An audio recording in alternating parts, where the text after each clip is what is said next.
Morning all, Nimby here. Today we're going to be tying up some golden stones. This is close to Kaufman's golden stone, but we're just doing this guy up for kicks and giggles. So, gonna start off about a good bodkin width or two from the eye there, so we got some room to tie in the front biots when we get to that point. Morning, Ewaz.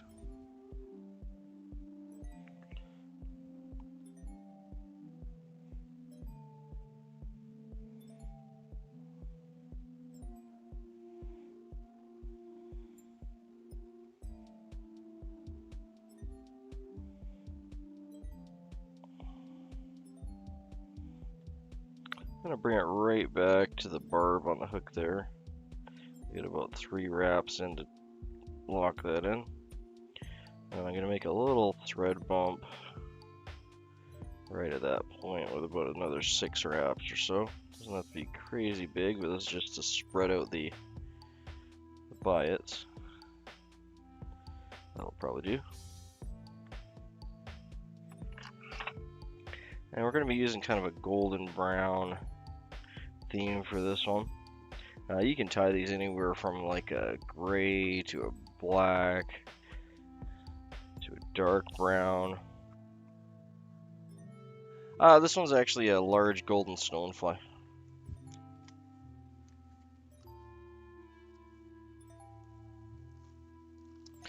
Pretty close to Kaufman's golden stone, but I'm breaking the mold a little bit on it, not terribly, but using a little bit different materials for it.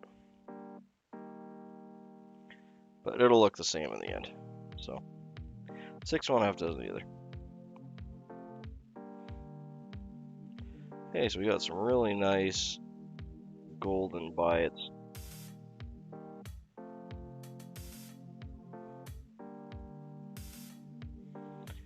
Don't normally take them right from the end here, but these ones look like they're in good shape. Normally the ones on the end, when you cut them off, are kind of damaged, but these ones look like they'll be passable, so I'll see if I can get them cut off. Yeah, no worries.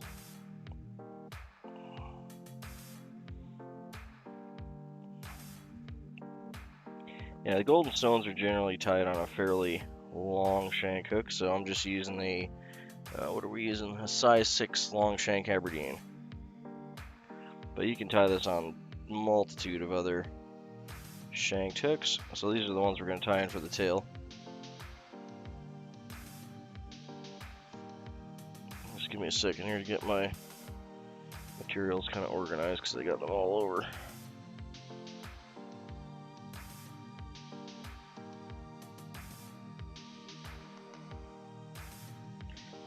Okay, we want this to be fairly long. Since we're using a longer shank hook, we're not going to go by that. We're going to go by about a gap and a half on the tail.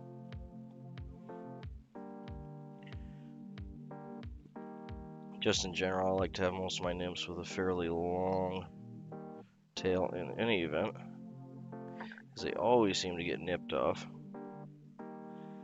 And they still fish fine if they're shorter, but if they're gone, then they stop being effective, and it's annoying. So we're gonna tie that in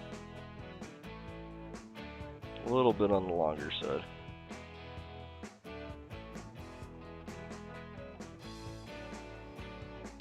I'm just gonna use my finger here to feel when I got those lined up.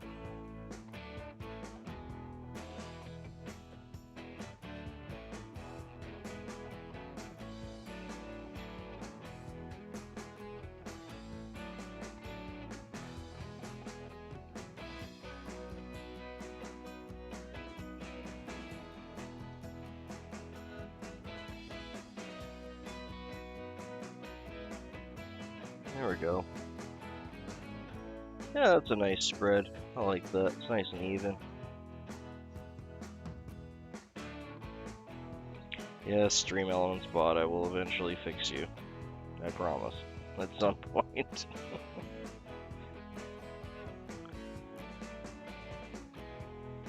I don't really use the Stream Elements bot all that much. Okay. So we're gonna bring this, we're gonna bring our thread up just to keep the body a little even. I'm gonna leave it so we're about a third from the eye, but 2/3 back. You don't have to tie this in as far back. I'm using this kind of root beer brown. You can use a lighter one. I do have a closer, lighter color like this lighter brown. You know what? Actually, I'm gonna switch to the lighter brown. Just thinking that might.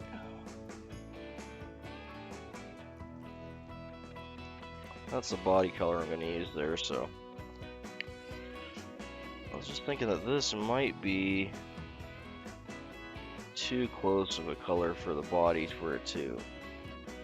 Well, okay, yeah, we'll try it. We'll do one with the lighter brown. And I'll toss in the dark brown if the lighter one's not going to work. Thought it was just a little too close. But we'll go with one, see where we're sitting at.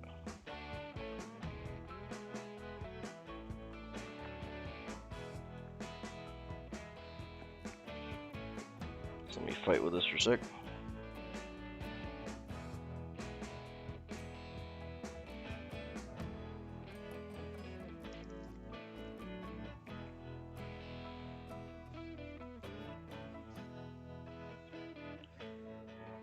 Yeah, I'm hoping that's just kind of like a cherry brown color shade off enough that it's not going to blend in too much, because we do want the rib to stand out a bit.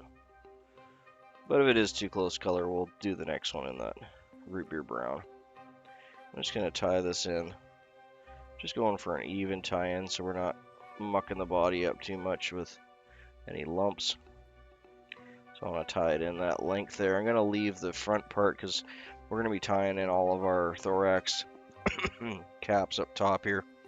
And it's going to be thick enough with the dubbing, so this is just going to get tied in for that 2/3 back and get popped into our material clip. If it's going to behave itself, there we go. Okay, so we got our biot tail, got our biot or segmentation, which is just this lavalace ribbing. You can use this stuff's just your regular brown like friendship bracelet bead elastic. Works exactly the same. It's not as nice as the lavalace, like the actual stuff from the fly shop, but it's so passable. If you're tying a lot of these, I just get a roll of that stuff. You can get like a 50-meter roll of it for almost next to nothing. Like these guys here. This is just a green one, but you get the idea. Just, you know, offshore Chinese stuff. But it's all rubber, so it don't matter. Okay, so we're going to do some wax on our thread. And a good bit of dubbing on this one. The dubbing I'm using is going to be a synthetic kind of antron with a little bit of rabbit mixed in.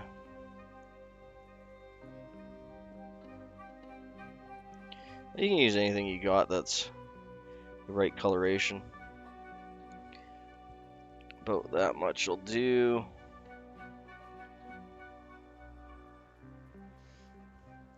Okay, where's the rabbit now?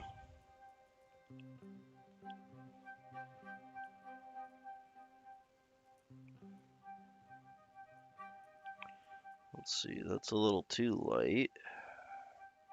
I think that's the one there I want to go with.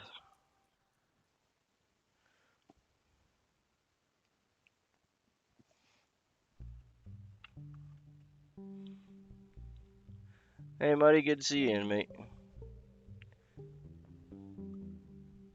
Oh, we got Thomas in too. Good to see you.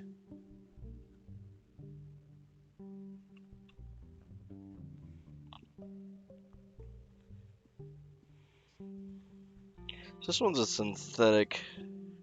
It's not going to have the... Where's this rabbit? One second. I'm just going to pull one out of this one here. Next to it. One of these should be rabbit.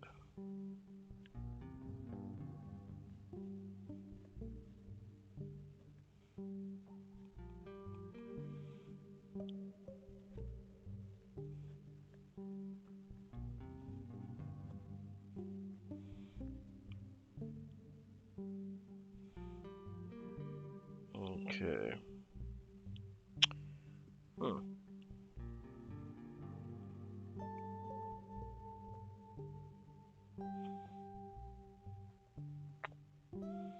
Okay, I mix a little bit of Antron in with it just for some sparkle. Don't mind me, guys. I'm just going to fight with this for a second. I don't need a whole lot.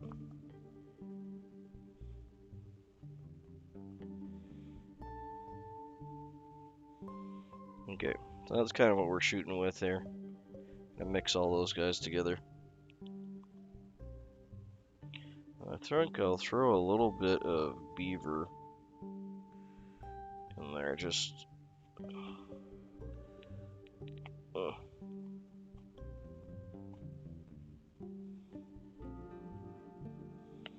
to darken it up.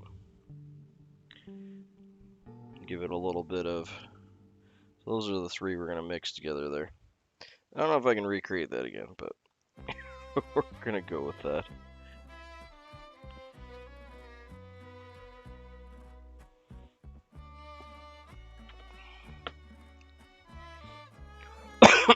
Excuse me.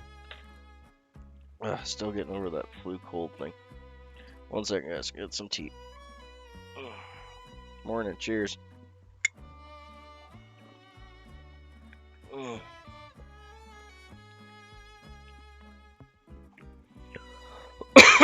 Now, one trick you can do if you don't have a coffee grinder, you don't want to keep one at your desk, or you just don't have one, you can get a hard container, like an old Rubbermaid container, lunch kit container, or whatever you got kicking around. And you can throw it into that container, and then have one of those things that canned air you use for cleaning your computer out, so you can pick those up at like the dollar store or any electronics. Any electronics store will typically have that.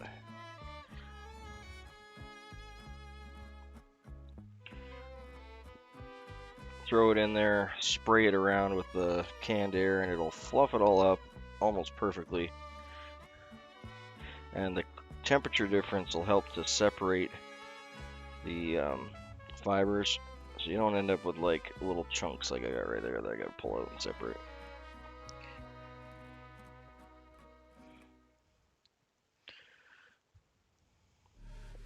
And all I'm doing is I'm just working this in my fingers and pulling the fibers apart and back together. You can use a carding brush too to do this, but as you can see, if you're just doing a small amount like that, it's probably more work to pull it out of the carding brush than it is to just do the same thing with your fingers over and over.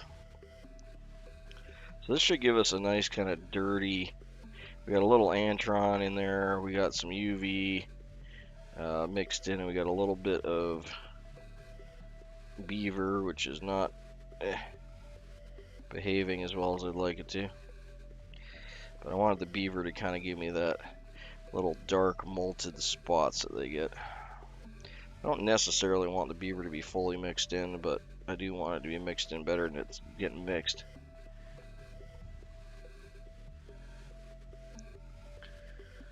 But yeah, that's actually starting to come together now. That color I'm looking for.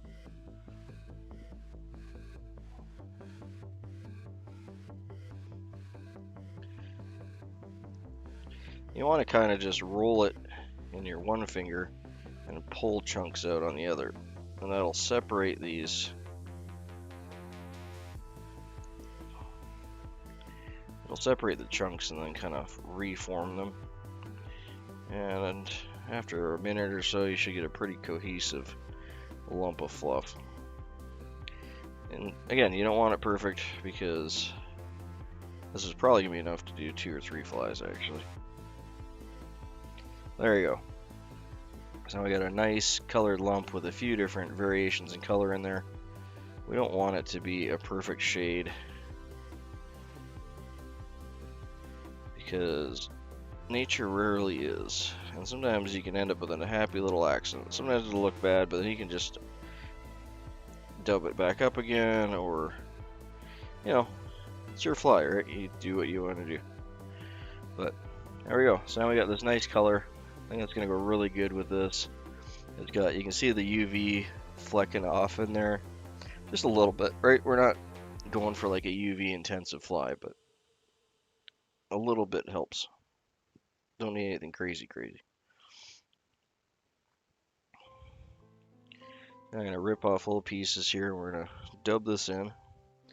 Yeah, so we got a mix of about 3 or 4 different. We got a little bit of rabbit in there, a little bit of beaver. I'm going to try and get the beaver more central there, so it's going to be closer to the thorax cap, because they get darker as they get closer to the thorax. That's a really cool thing about dubbing, is you can customize the crap out of this stuff. Make it very, very much your own for whatever patterns you're tying.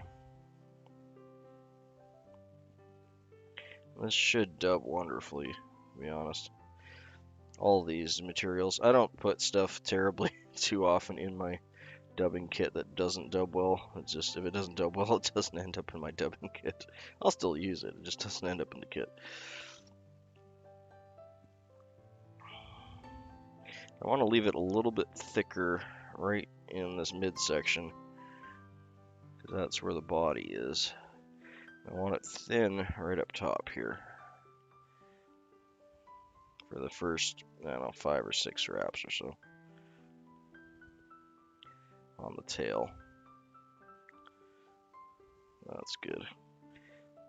I'm going to leave that little lump there, and I'm going to re-roll it right where this is together so I can get the more even thickness, because we had a little thin spot there. So that'll push those back together, see?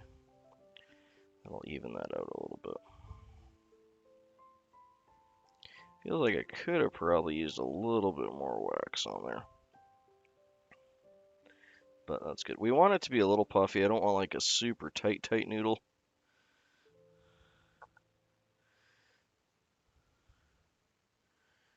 Ow. Hook point. Ow. Dude.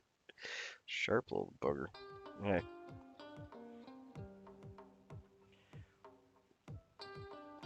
This is probably too much. I'm probably going to end up pulling this a little bit off the bottom here, but we'll leave it in for now.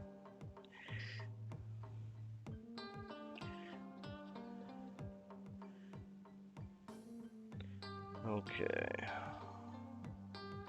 I'm just going to get this first one in here a little bit on the tighter side, because that's where our first couple wraps from our segmentation are going to be. Yep, I pulled it apart. 1 second. Let's wrap that back up.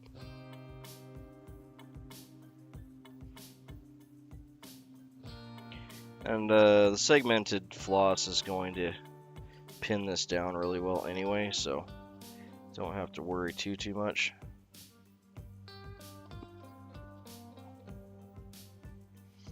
Yeah, I could have definitely could have added a little bit more wax to that.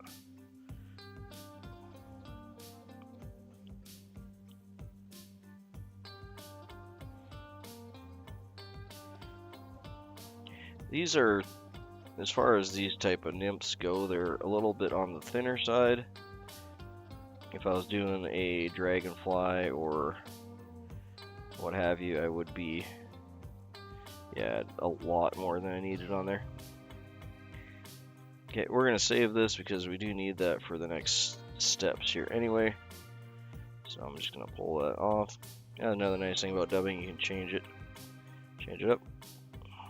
Come on up. There we go. And we'll be using that shortly here once we get our thorax caps on.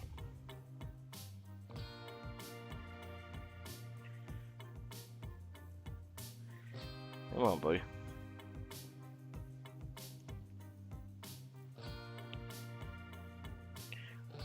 Get that bound around there again.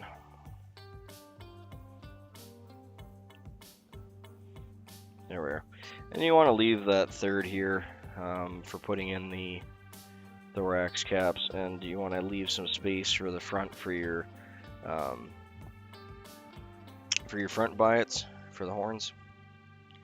Now, some people will tie those horns in now. I typically like to leave them till the end or closer to the end. I'll get my first couple thorax caps on there first. Mainly because as you're wrapping, you can bump into them and you can wreck them. So there's not, it's just a safety thing. There's not much point in having them in there early unless you really, really want to, but more chance of you bumping them and wrecking them.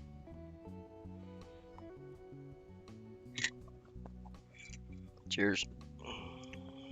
It's a good idea to throw in a half hitch after you've done your dubbing. Don't have to, but it's a nice save point so that the tension doesn't release and your dubbing doesn't come undone. So I'm just going to throw a half hitch in front here. But I'm happy that it's a nice even body. I like that mix of color. You can see a little bit of that dark, a little bit of that beaver sticking through. That's exactly what I was hoping for.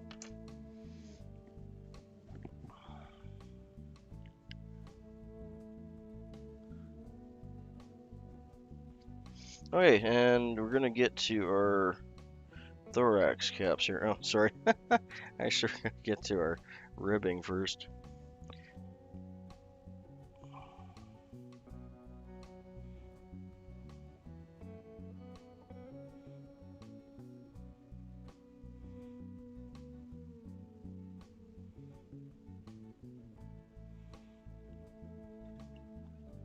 There we go.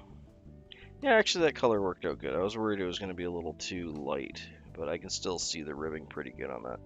You want it to have a little bit of tension when you're wrapping like that so that the dubbing comes through. If you want it bushier too, which you can do, once you get it tied off, you can always wrap it with or rub it with the brush. Get it a little more on the bushy side. I'm gonna leave mine like that. I like my stoneflies a little cleaner.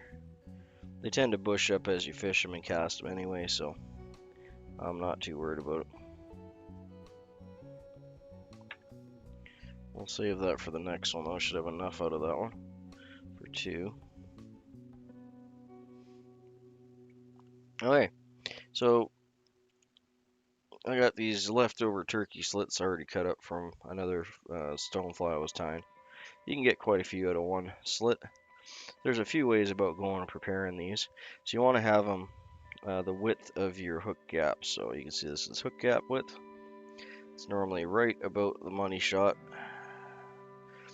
Your first one can actually be a little bit on the smaller side because they do get smaller to bigger. So I'm just going to check here and see if these are probably all the same size because I was measuring them off the hook gap. I'm just going to check and see if one of these is slightly smaller. This one is just a hair smaller, so we'll start with this one. Now there's a couple ways that you can prepare this depending on how easy or how good your eyesight is. The easiest way to do it, and there's a little bit of a challenge to it in that you have to fold this thing in half. You can see I folded that in half now. And you don't want to push hard together because you're going to have to unfold it after, so you don't want to wreck that crease. But then you cut off, hopefully you can see I'm cutting on a 45-degree angle here.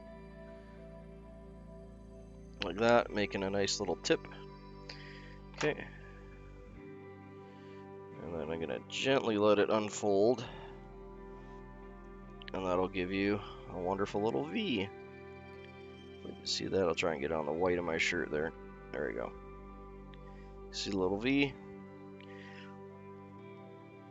Now if you have a steady hand, you can just cut that normally without having to fold it in half. But A lot of people will find that easier to just fold it. I'm going to hold that on there. This is just going to cover the first part that we just finished here, like that. So 3 wraps, and you want it to be somewhat loose, but you want it to tent over. You can see how it's tenting over like that? Now we're going to put some dubbing behind it. This part isn't necessary, so you don't have to do it, but you can.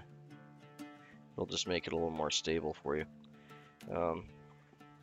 Actually, I want to try and use this piece, so I'm going to actually not do this. But what you can do is fold this back, tie it in again, and it'll stop it from pulling out.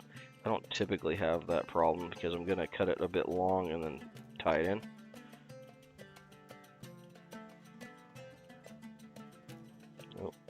Oh, I pulled out a fiber there. Hopefully that was on the edge. I think it was.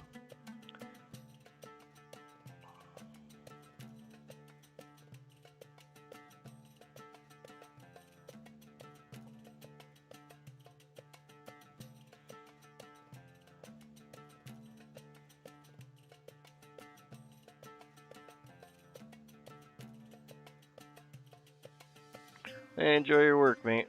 Have a good day, Muddy.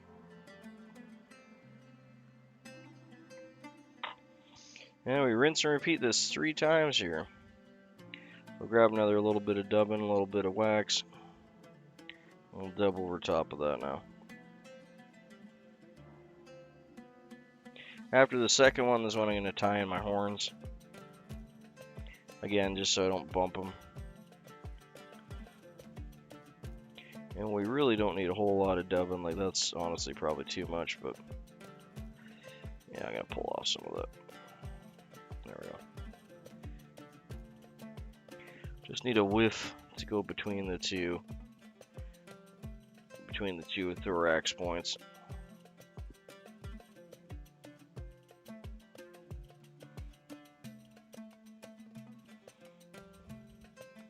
There we go.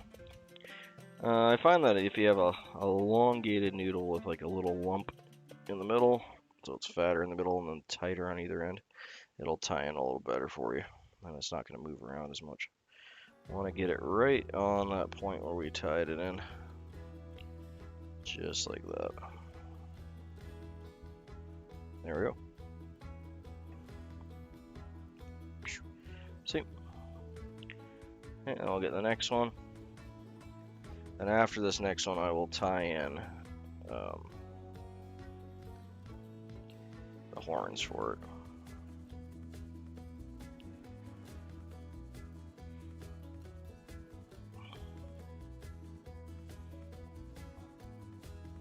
Okay, so same piece. I'm gonna do it the other way this time, and I'm just gonna cut it on a V. Find it's easier if you just brace it on your finger.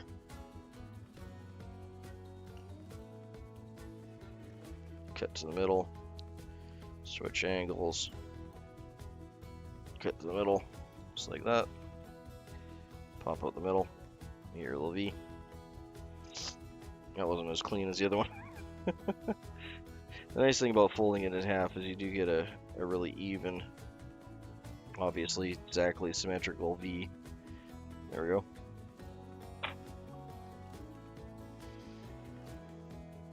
But if you get any fish complaining about your V cuts, let me know.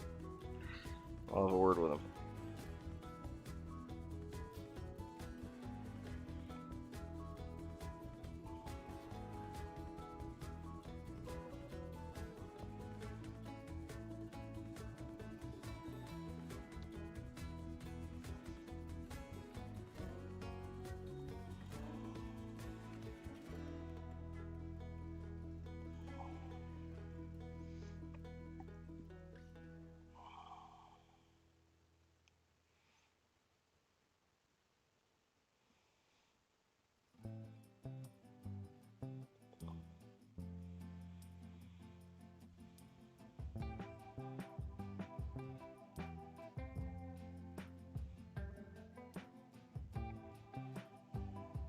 It broke a little bit there, but I mean, this is supposed to be a messy kind of top fly. If you want to have a cleaner top, You can just use like a black or brown scud back, like this stuff. If you like your stoneflies to look nice and clean, just use this stuff. It'll never come apart on you. You can have a nice clean V. I find that this broken, because they will break up as you fish them, it actually works better. Alright, so now I'm going to tie in my next 2 bites. Wherever my bite thing went. There it is.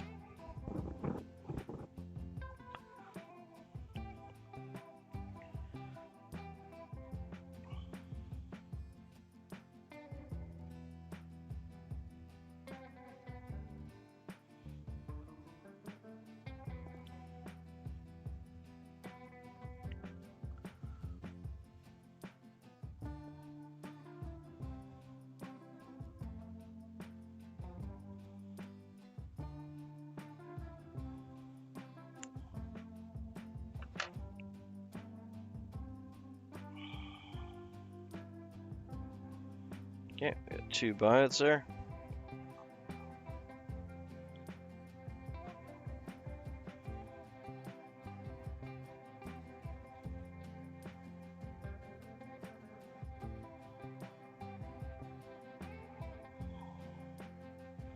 And I like to tie these in one at a time. And then have them resting just on the side of the eye. See how it's just resting on the side of the hook eye? I find they break off a lot less if you're doing it that way.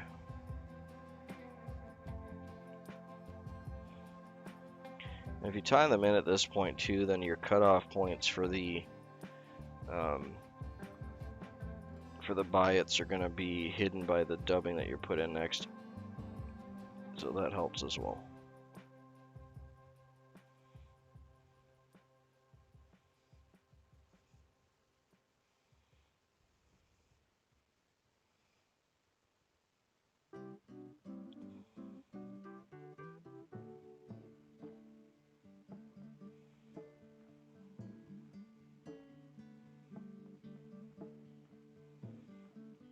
And you can totally omit these because these are 100% for the fishermen and not for the fish. I almost guarantee that fish aren't keying in off that. Who knows though, they could be.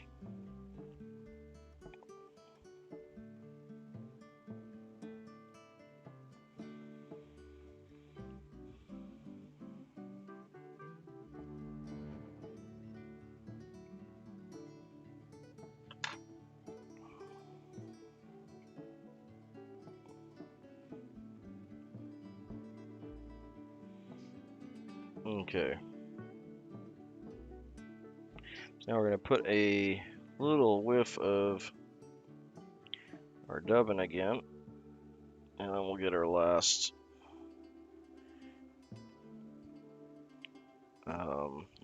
thorax cap on there. So a little bit of goo.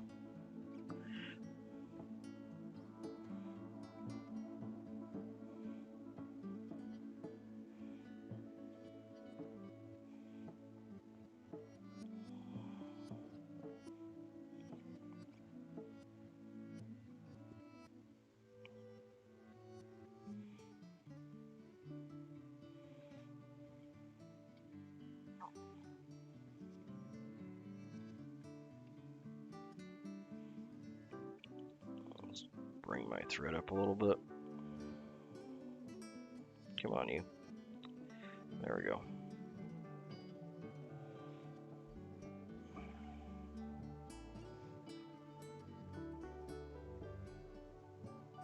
There, my body seems to be spinning on me a little bit. There we go. Okay, we're going to put our last thorax cap in. I'm going to use this guy here. We'll use that bendy method because he's going to be the nice looking one on top of everything else. So we're going to fold it in half.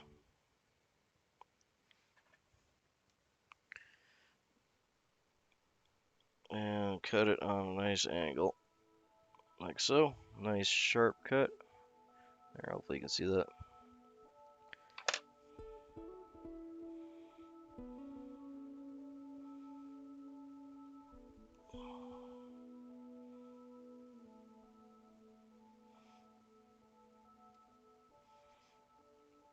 There we go. Where's the white? See, nice little cut there.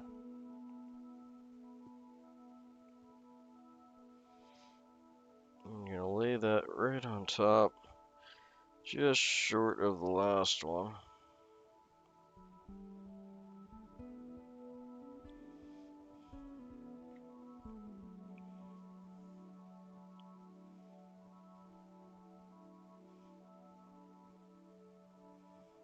And just a soft wrap to stick it, and then a couple wraps after to hold it in place.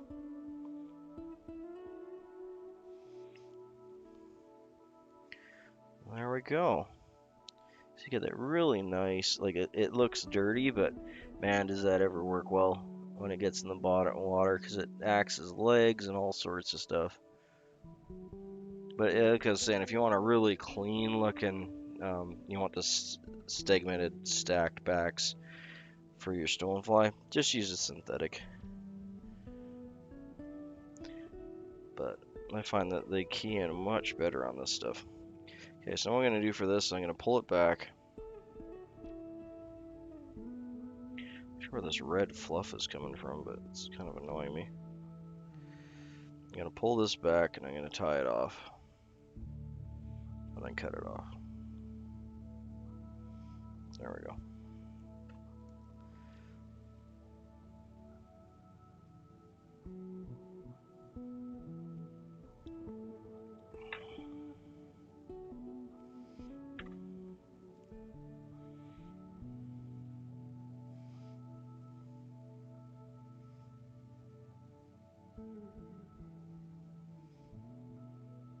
Just get my horns over that.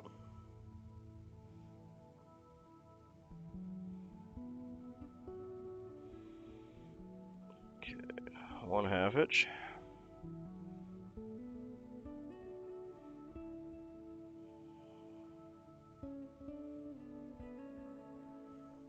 Two 1/2 inch. And we'll do whip finish on it.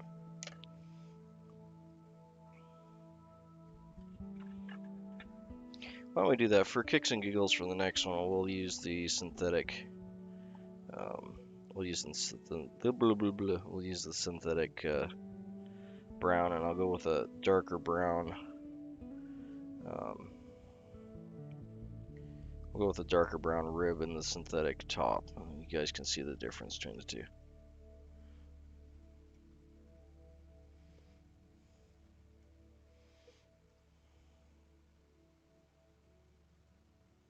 There we go. Beauty.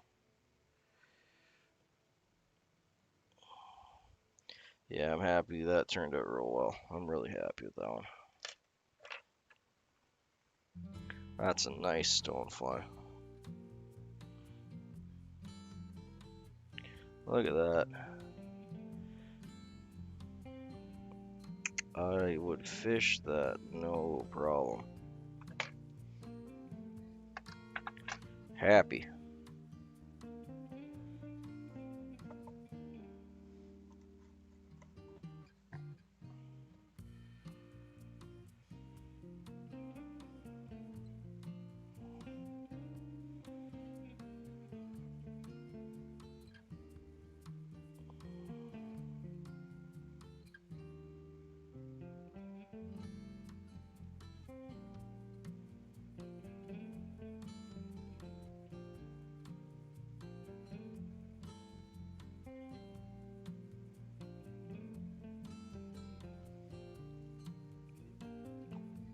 There we go. A little bit of head cement on there. I'm not gonna Sally Hansen's that one.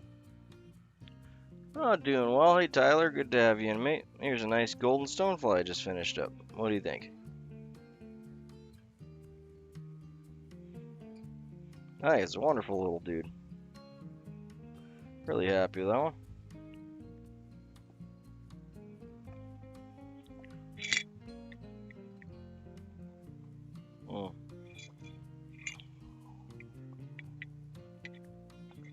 More tea.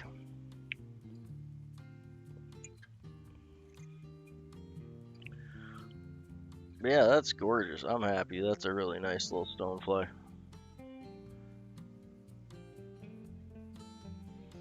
Okay, so I'm gonna do a little spin and spiel on that guy. He turned out real well. I'm right happy with him. Good, I'm glad.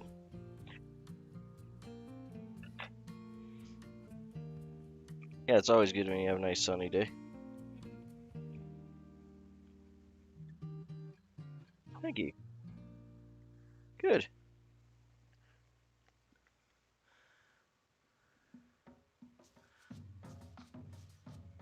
Yeah, the stoneflies are a little bit more work because you got to get all the segmentation for the thorax caps in there, but um, they're fairly durable, so you can get a good amount of fish on this before they start kind of tearing apart. And they're super effective whenever you get the big stoneflies coming up. Creek fishing, entry mouth area to like a lake or river, intersections for water where they normally get knocked off the rocks and float into deeper water. Those are all excellent places to fish this. Happy with that though. Wonderful little dude.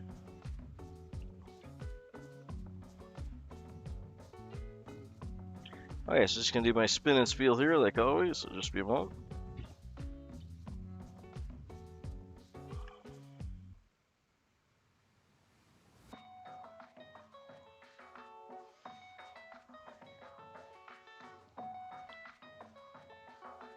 And in the vise today we have a golden stonefly. This is really close to a Kaufman's golden stone. I just made a couple little modifications with the thorax caps on it, but basically the same deal. So it's tied on a size 6 long shank Aberdeen hook. You can do up to a 3 or 4 times long hook for these guys. You want to make the body a little bit on the thin side. On the tail we have tied in some golden brown turkey biots or goose, sorry, and we have some golden goose biots up top for the horns. The body's done up with some antron, a little bit of beaver and rabbit dubbing mixed together to give us a nice kind of dirty buggy color, golden stone color. When it's tied up with a rib of lava lace in the same kind of golden brown, and we go up to some kind of rough dirty turkey biots that we used for the 3 thorax caps up top there, and roughed them up to make some legs for the bottom. Wonderful little pattern. I'm really happy with the way this one turned out. Excellent little golden stonefly. Should add a couple to your box, eh?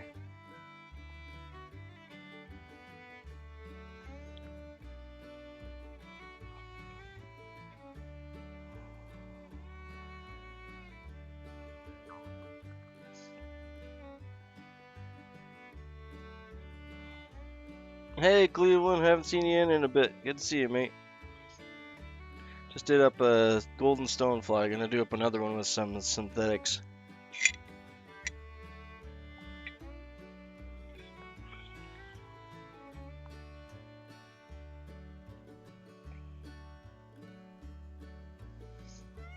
Okay, let's add that guy to the box.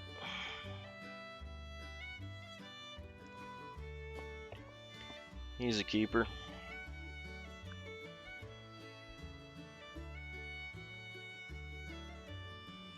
I'll stick him right on the side there. Bloop. It should be dry enough now. Hopefully.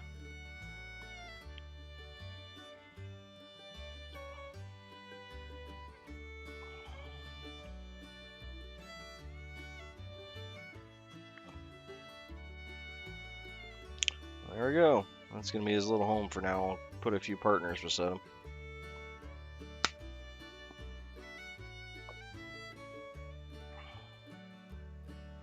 Alright, let's get another hook in.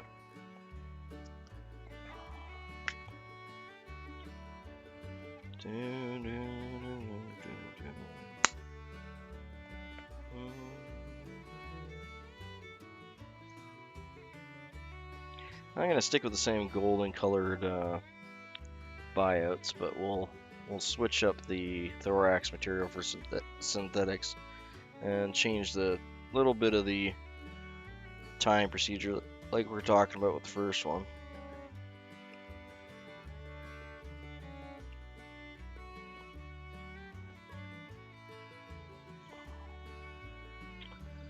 Alright, so let me fight with this for a second, get two of them separated.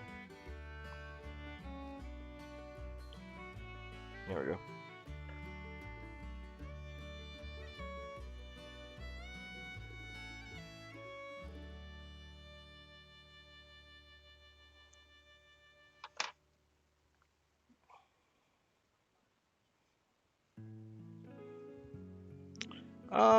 I carry different reels and generally the same rod, which is normally a 7 or an 8.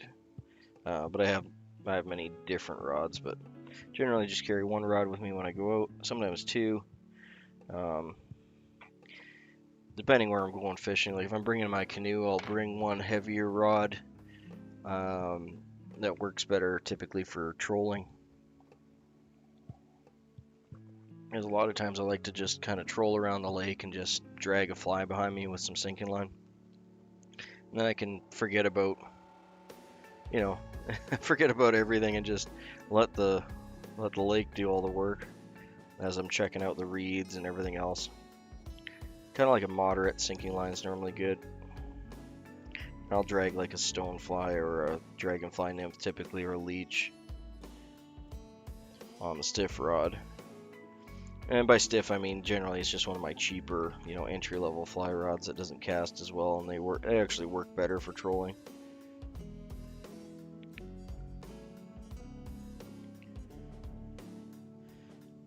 And then when you least expect it and you're not paying attention, you'll get a fish on. That's normally the way it works, or when I forget that the rod's even there. Okay, so 3 or 4 wraps to lock that in, then I'm going to do another 6 or so to make a little thread bump at the back. And we'll stop our line on our eye side of the thread bump. Cut that off. And we'll get our biots going here.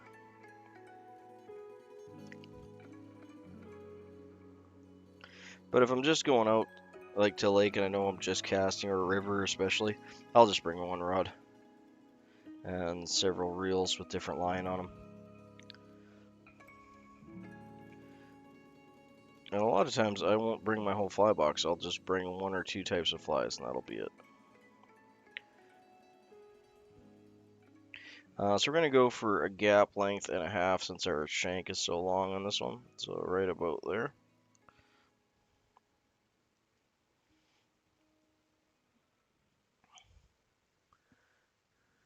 Hey Vilgrim's, good to see you, mate. Good morning to you. If you're working today, hopefully your work's going well.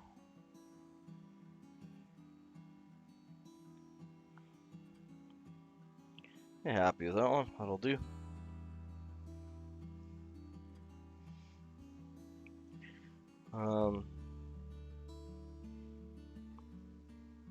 A lot of times when I'm fishing, like especially rivers or creeks, I'll be bringing my portable folding, well, kind of folding. It's a multi-piece one. I do have one that contracts, which I like to use too.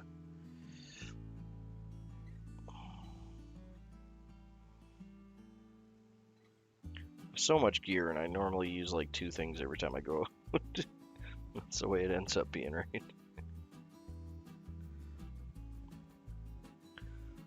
I always end up using what's convenient. Oop, 1 second, I dropped that one. Well, let's do you again. That didn't work.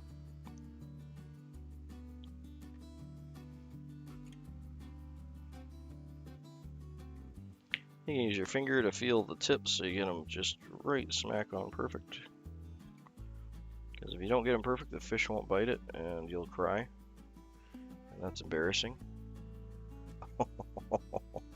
Man, I dropped it in my wastebasket. Oh, I think I see it. I think I see it.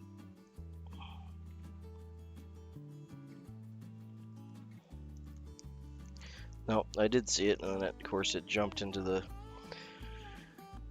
never coming back wastebasket. Where did I put my bites? Sorry guys, that was a big newbie move. Let's get another bite.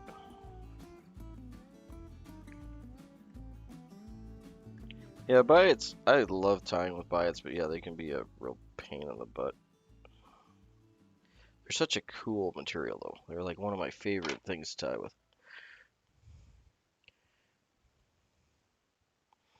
I need to clean out my tying area because I'm getting so much just like little leftover pieces of this and that from the last bunch.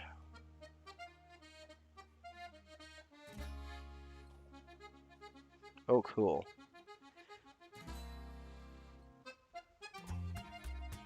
I love vintage antique stuff. I got so much of that.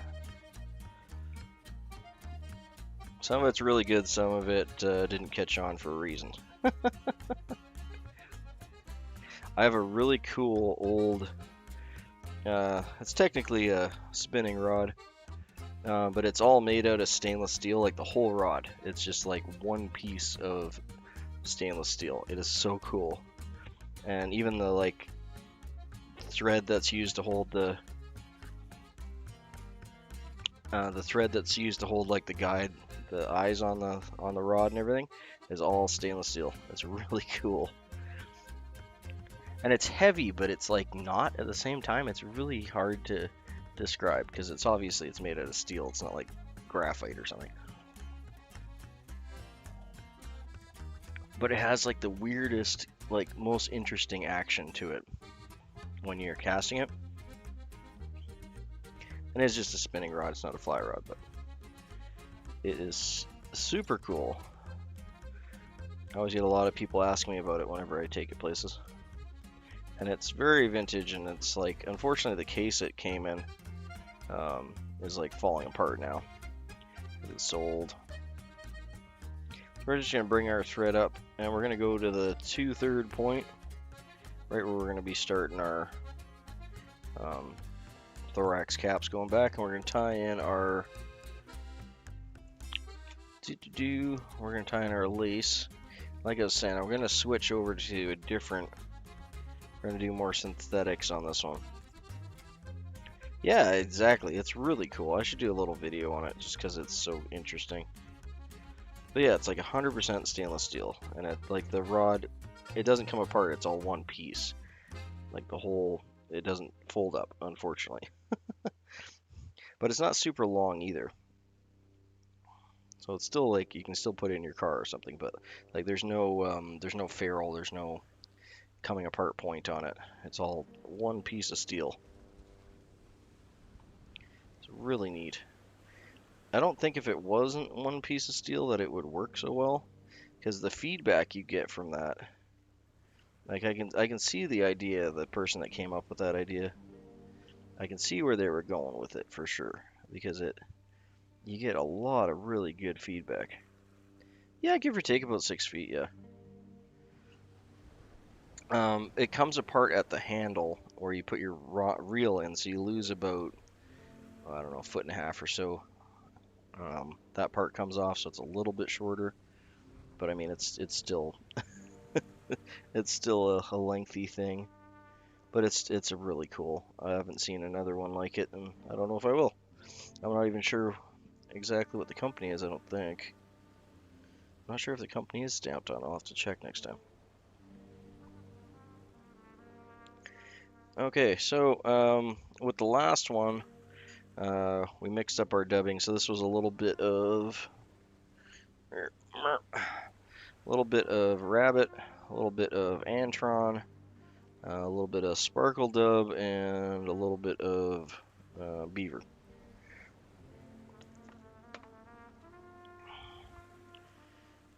To make this crazy dub mix. Hey, if you can't mix up dubbing, you're not having fun, right? You're not doing it right. So I'm just gonna remix this. Yeah, and it has. I need to fix the reel, but it did come with a bait casting reel that is also all stainless steel. So it's like a really cool little set, but the gearing in it is messed up, so I need to take it apart and see if I can fix the gearing on it. It'll work and spin fine, and then when you go to cast it, it'll kind of lock up. So I think there's like a a stop or like a drag gear that's come loose.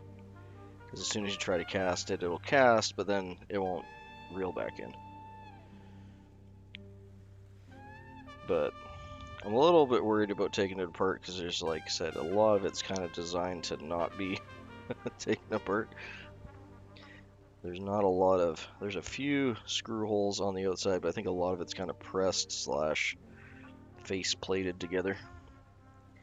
Okay, here we go. But yeah, I'll throw some, if I get a chance, yeah, that's what I was thinking actually. It would be excellent for that. Okay, let's actually move our thread back to where it should be.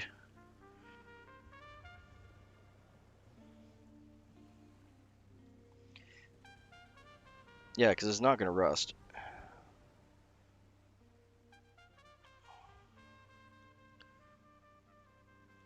And man, does it ever look cool when you're fishing with it. Not that that matters a whole lot, because most of the time I'm by myself, but you know, it's a really cool looking rod.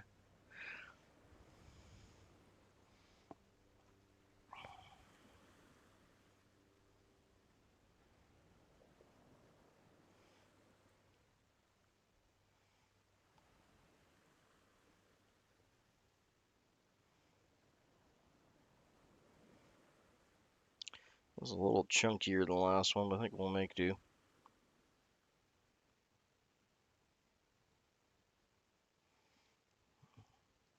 Just reusing some dubbing from the last fly, so it's already a little bit crunched together. But I think we'll be fine.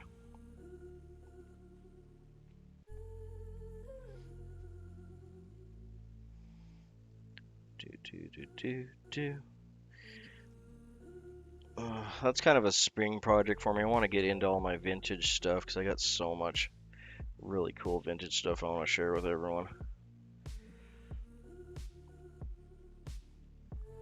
A lot of it's left over from when my father-in-law passed away. He left me all of his fishing stuff, which I'm very grateful for.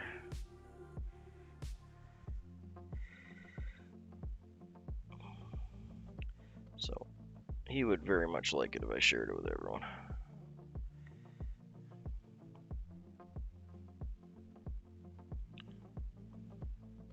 I got gobs and gobs and gobs and gobs of vintage reels that I need to go through and re-oil and everything. So I'll probably do some videos on that too. Maybe help someone else take it apart at some point. Okay, so that'll do. Again, I think I probably got a little too much on there, but we'll pull it off if we get to that point because we need it for the under the thorax caps. Anywho,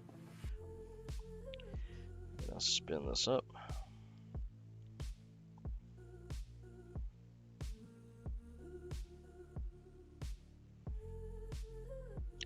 That's a little too thick for me right there. 1 second.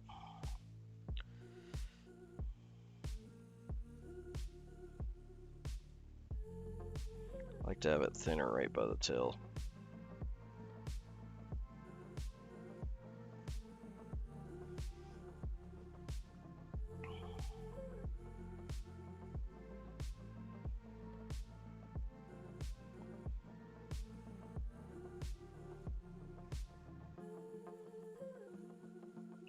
Wow, is that ever lumping up on me? I'll try that again. That did not go. That did not go well. Oh.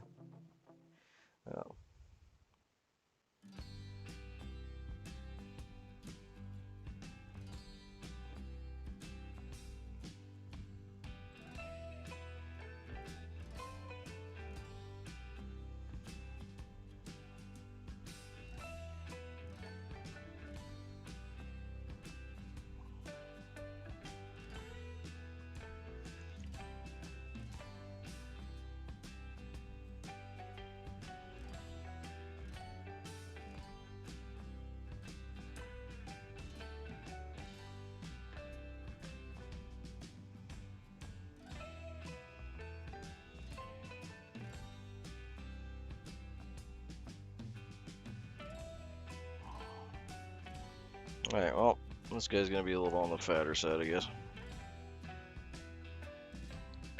Almost got her. Alright, just need a little puff left. A little bit more.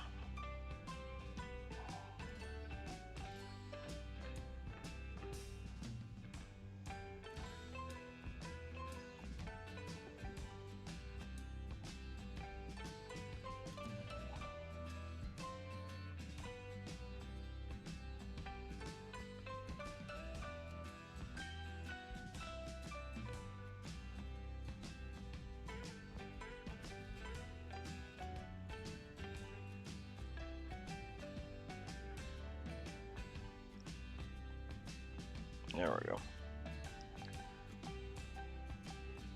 And you don't have to fuss with it as much as I am, because the lace body will hold it in place. Actually, before I tie that in, I'm just going to throw in a quick 2 1/2 hitches here, just so that doesn't lose its tension while we're doing our rotary. There we go. You can hang it over here, sir.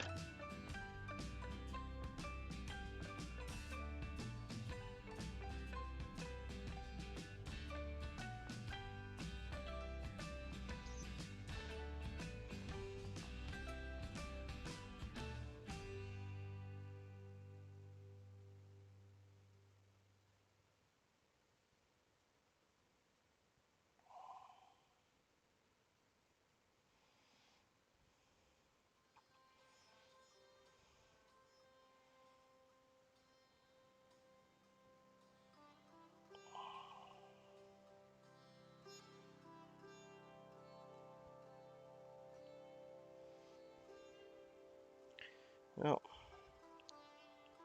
it's segmented. I should have probably got some clean dubbing. That was a little bit on the lumpy side. That's okay. It'll be fine. It's a stonefly. It's supposed to look a little beat up and ugly.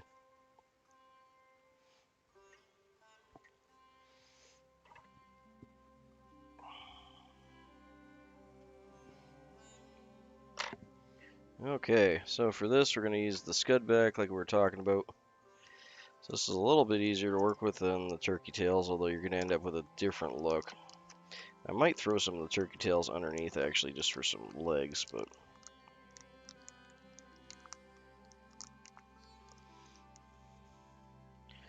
And the end was actually at the end of the bag. Wow, that almost never happens. Look at that. Okay, so we're going to cut off a little chunk of this.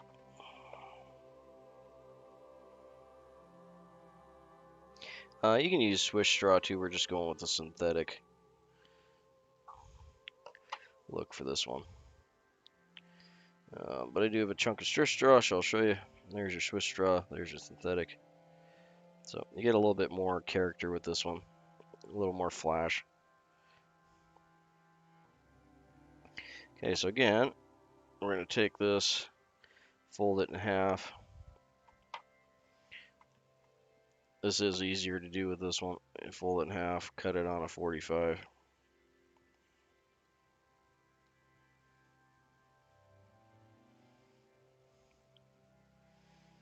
Apparently I need to sharpen my scissors again. Get your notch. See it there.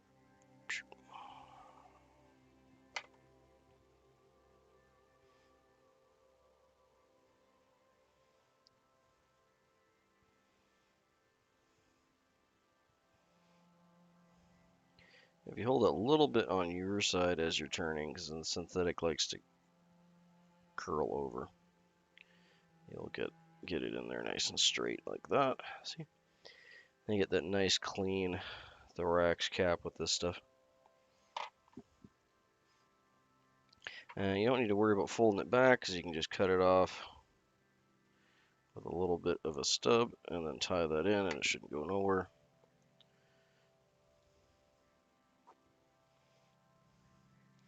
Bring your thread back up. We're going to do a little bit of dubbing again. So you get the idea. Thorax cap, dub, thorax cap, dub. Yeah, so it's all like personal preference on whether you like the synthetic look or whether you like a natural look. Synthetic is way more durable, obviously, but it doesn't give you that kind of buggy, leggy look that you get with the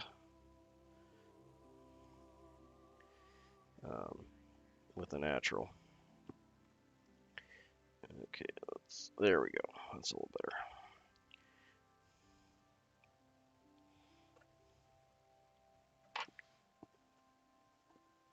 Okay, so same thing. You want this to be the gap height, just like with the other one. We're gonna fold that in half. And again, cut it on a 45. So we end up with a nice little V shape.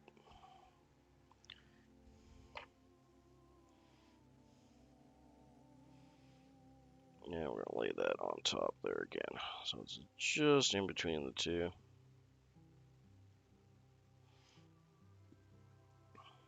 If you're tying a bunch of these, I mean, the synthetic's obviously easier to work with. But again, 100% personal preference on which one you prefer.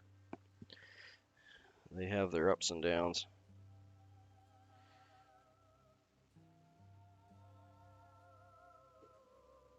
Yeah, I'm gonna have to sharpen those scissors.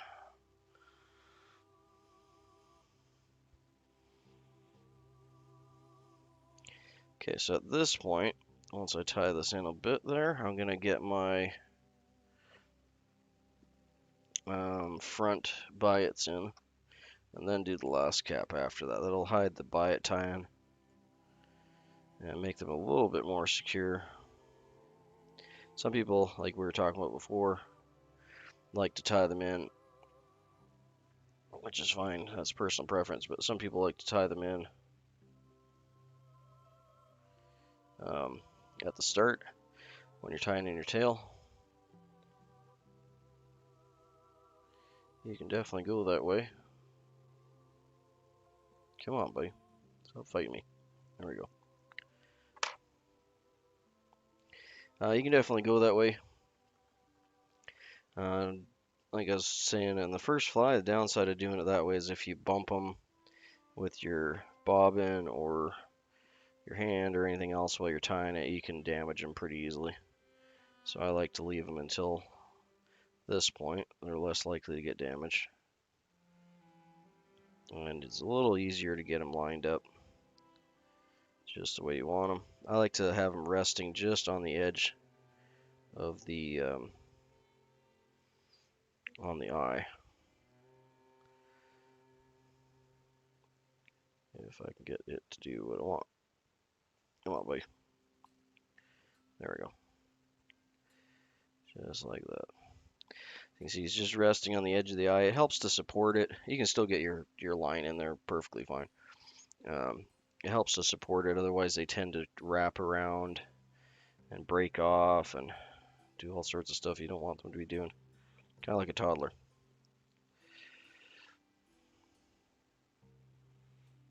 But yeah, I find having that little bit of extra support against the eye there really helps to keep them in place.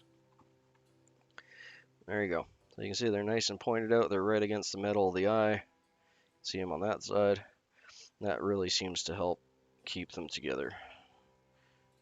Otherwise, after about 4 or 5 casts, they seem to break off or decide that they want to take a vacation.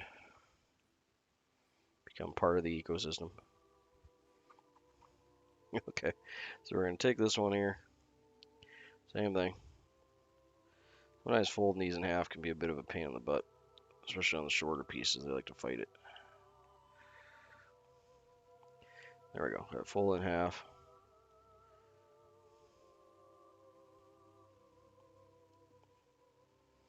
Cut. So we got our V shape.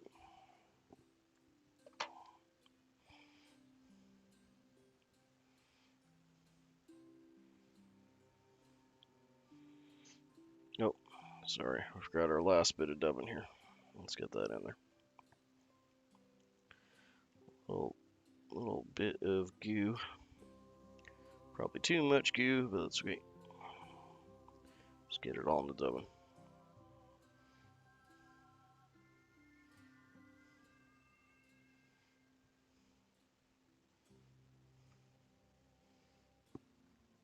Well, this is the fun part, 'cause this is where it all kind of comes together, right?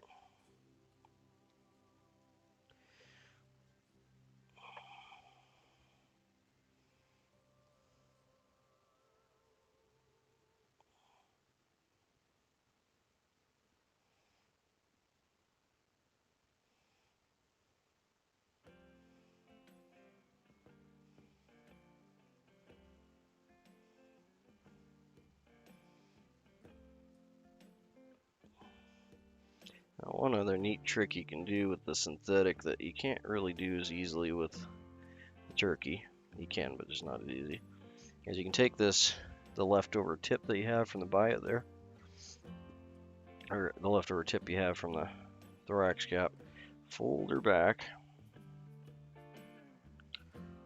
but not tightly, so it's loose up top. See if I can do this without mucking up my horns. So it's a little bit loose up top, and then get a couple wraps on it. And what that can do is give you some really cool little, once you pull them back, give you some really cool little eye patch.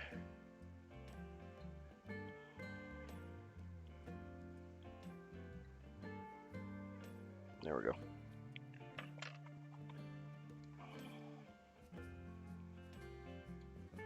And I'll cut this guy off right here.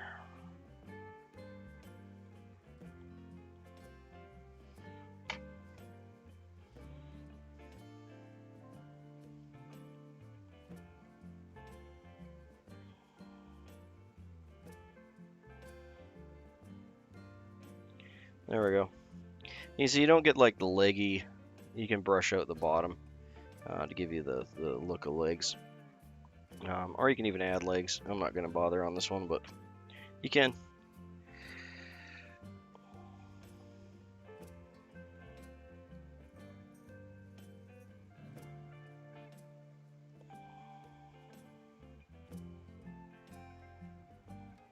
Get 2 half hitches in here.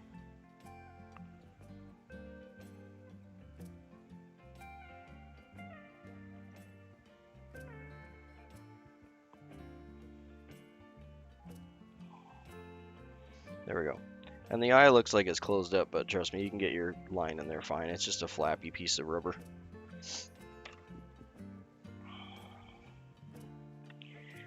But that little flappy piece of rubber makes a good, because they do have like a heavy kind of eye stalk area there. So it does imitate that quite well. Gives it that cool little head look, see? So happy with that.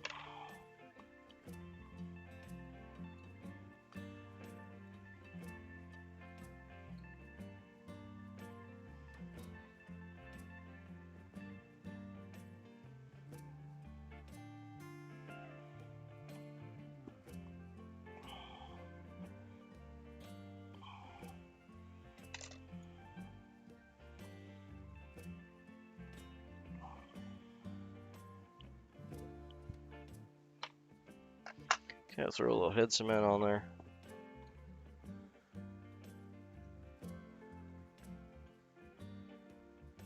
Hey, typical fish, good to see you. Sorry if I missed you there.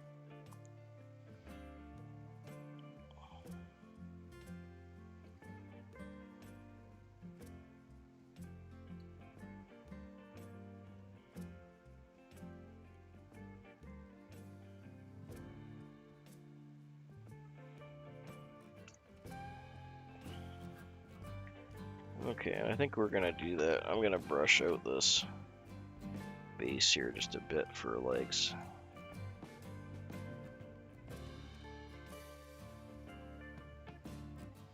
Just like that.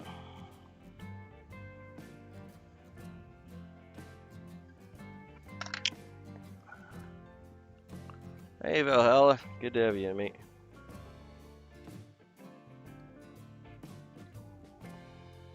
There we go. So there's your golden stone.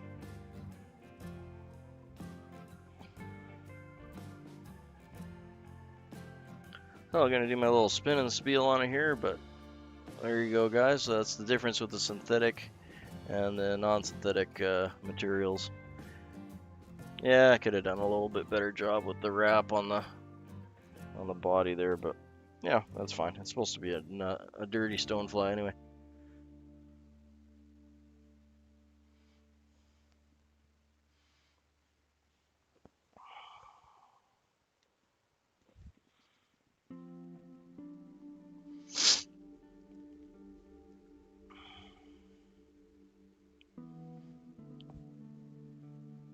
And in the vise today, we have a Kaufman's Golden Stone.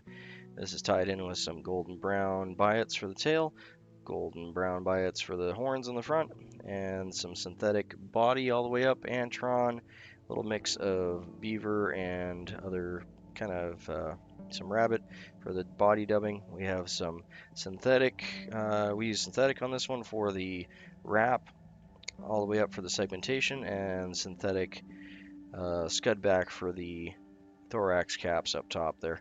Fold it over, make a little eye patch up top. A little buggy little stonefly. Should add a couple of these to your box. A wonderful little pattern.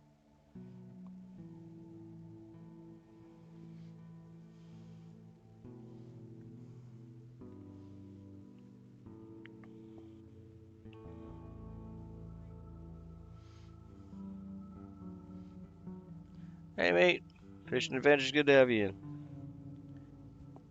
Okay guys, that's it for me this morning. We got those 2 stoneflies done. Gonna pop this guy in the box. Thanks for joining me all. I'll be in tomorrow morning. And I don't recall what my fly is for tomorrow. I think it's another type of nymph. There, fix the tail on that.